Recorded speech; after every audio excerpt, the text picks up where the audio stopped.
Jurors are hearing from the first witnesses in the tax fraud trial of Chicago Alderman Patrick Daley Thompson today. WGN's Sean Lewis is live at the Dirksen Federal Building with more on the arguments both sides are making. Sean?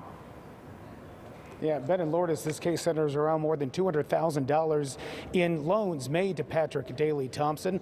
In their opening arguments today, the prosecutors labeled the 11th Ward alderman as a tax cheat and a liar, while his defense attorney said that Patrick Daley Thompson is a good, honest family man with integrity who is sloppy with his personal finances, but this whole ordeal began with a bank error.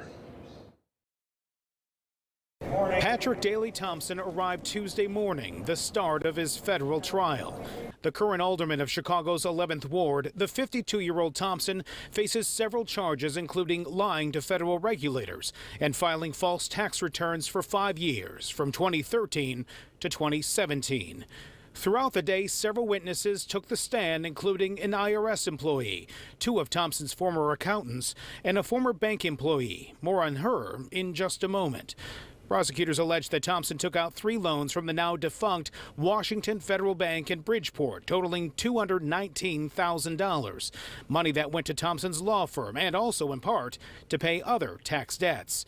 Prosecutors say Thompson only made 1 payment over the years on those loans and improperly claimed years of tax deductions for interest he never paid.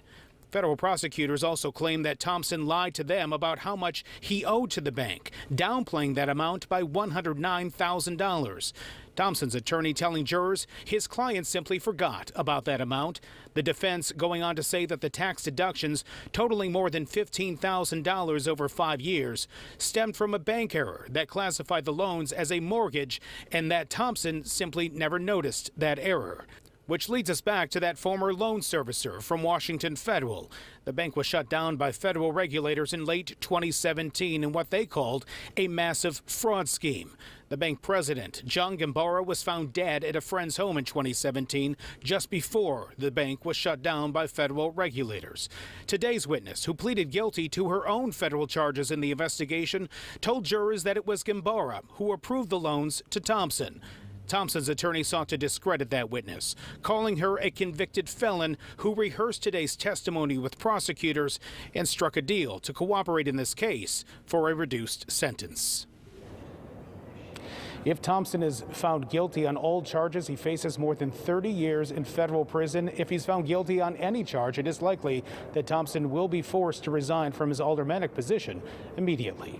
Live at the Thompson Center, the Dirksen Federal Building, Sean Lewis, WGN News.